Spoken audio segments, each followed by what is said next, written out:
Hello and welcome to Drunk on Tea.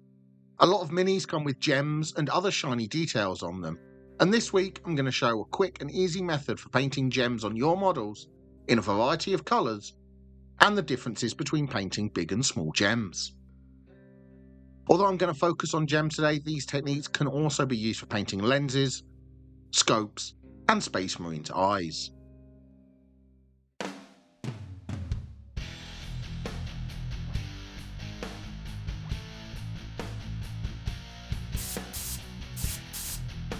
I've painted up this model, the Ideneth Deepkin Icon of the Sea, but I've left the gems as this is often my final step.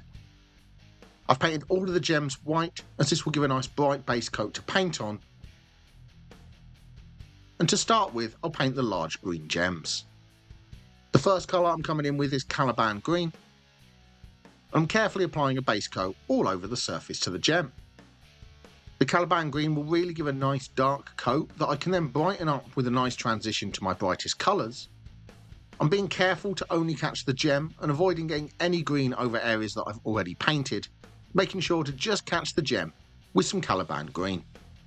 Some gems are in awkward positions like this one, but by being careful it is possible to reach between the waves and catch this gem. A single layer should give good coverage, but if a bit of white is still showing through, it's fine to come in and apply a second layer. Now with some War Flesh, I'm painting a crescent moon kind of shape on one side of the gem. I want to leave a little bit of the darker colour at the top and paint down one side of the gem, applying a small amount of the lighter colour on the bottom of the opposite side of the gem. This will give the effect of light catching on one side of the gem and creating a lighting effect. This step will cover about half of the gem, adding a slightly lighter colour onto half of that gem, but leaving some of the darker colour showing through on one side. Next, with Warpstone Glow, I'm painting a smaller crescent shape within the one I just painted. I want this to go down one side and over the lower corners like before, but leaving a little bit of the previous crescent showing. On smaller gems, which I'll show you in a bit, these steps can be missed, but for large gems, the more steps that can build up that transition really give a great looking shining effect to the finished gem. I'm making sure this crescent is kept smaller than the previous one, so that a bit of the War Flesh is still visible. Now with some Moot Green, I'm painting an even thinner crescent on the gem, making sure some of the previous layer is still visible again. The Moot Green is the lightest highlight I'm applying, and with the other layers I've already applied, this will give a really nice transition from dark to light, giving the impression of light catching this gem. I'm keeping this line as small as possible, making sure it's just a small crescent in the bottom corner of the gem, so it will look like a focal point of light catching the gem. Finally, with some white scar, I'm adding a small spot of white into the opposite corner of the gem to where I painted the Moot Green. The white spot really adds the impression of light catching the gem and really gives the impression that it's a focal point for the light. I'm keeping these spots as small as possible and just applying a small spot in the upper left corner of each of the gems. If I'd painted the previous layers on the other side, I'd also swap over where I apply the white. With the green gems painted, they've added that pop of colour and some interest to the model, so now I'm going to paint some more gems in different colours. Next I'm going to paint the gems I want to be red. I'm starting off with Corn Red for the base coat. The same as for the green gems, I'm carefully applying the Corn Red all over the surface of the gem, making sure I don't accidentally catch the areas that I've already painted. The process of painting these large gems will be the same as for the green ones, so it shows how you can paint gems in any colour that you would like.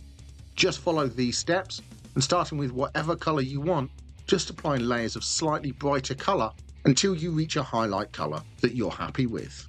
Most models don't have as many gems as this Icon of the Sea, but as Warhammer models get more and more intricate, there will probably be a lot more models coming out with details like this. So now with some Mephiston Red, I'm applying that crescent shape again over about half of the gem, making sure that some Corn Red is still showing.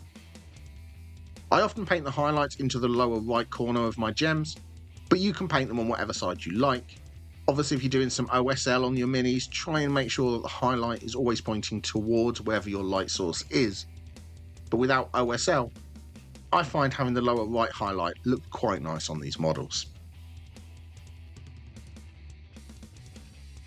Next, with some Evil Sun Scarlet, I'm applying the smaller crescent within the Mephiston red I just applied, but I'm making sure that each layer is smaller than the one before, leaving the previous colours showing through. This gives a really nice transition as the layers get brighter and brighter in colour. For the larger gems, the more layers you can add to get a smooth transition, the better. So for gems of this size, about 2 or 3 colours should be enough to get a nice transition from the base coat to the brightest highlight on the gem. Now with Wild Rider Red, I'm applying the smallest crescent to the bottom right corner of the gem. Keeping this as small as possible, just making sure I get a slight curve to the thin line so it shows the shape of the gem and gives the impression of light catching that corner of the gem. As before, I'm making sure that all of the layers are still visible, just applying a small crescent in the lower corner of all of the red gems. Finally, with White Scar again, I'm applying the small spot in the top left corner of all of these gems. The final step is what really sells the whole effect to make it look like a focal point for light passing through that gem. I'm keeping the spot nice and small so you can still see the base coats around it with just a small light spot in that top corner. With the red gem painted, all that's left to paint now on the model are the smaller gems.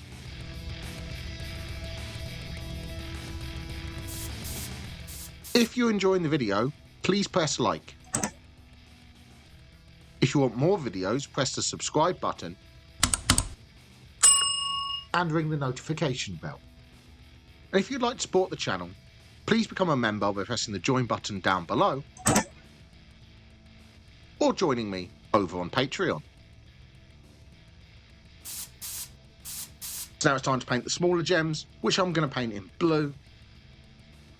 So I'm starting with MacLeod blue. Once again, painting this as a base coat across the surface of the gem. For smaller gems, there isn't enough space for all of those layers I painted previously.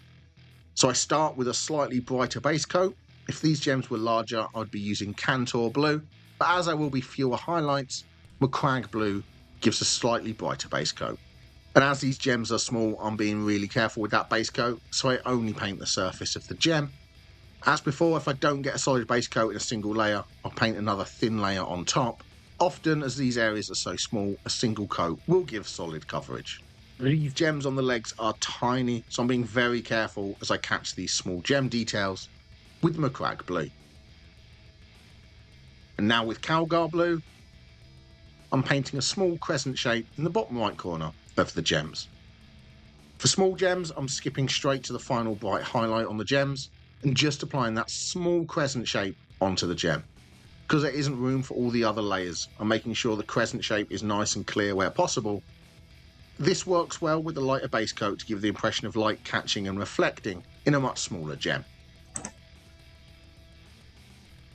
For the tiny ones here on the legs, I'm applying a small spot of Calgar blue where it isn't possible to paint a crescent, focusing the spot into the bottom right corner as well. And finally, with some White Scar, I'm painting that small spot in the top left corner of all of the gems. For a small gem like this, that's all that's needed to give the effect of light catching it. With the small highlight and the reflection spot, it still looks like light is catching that gem without the gem looking messy, which can happen if too many colours are painted into a small space. For the tiny gems, I'm applying a really small spot on the upper left, keeping this white spot as small as possible. And with those white spots painted, that is all of the gems on this Icon of the Sea model painted, and it's really given that finishing touch to the model. By following these steps, it's really easy to paint any gems of any size in whatever colour you want on your models. I hope you found this useful, and please let me know in the comments below if there's any other details you would like a guide on how to paint, no matter how small or tricky they can be. So thank you very much for watching. Please don't forget to like and subscribe, and if you would like, join me over on Patreon, where I have a free membership tier, as I'd love to build a nice painting community over there. And happy painting!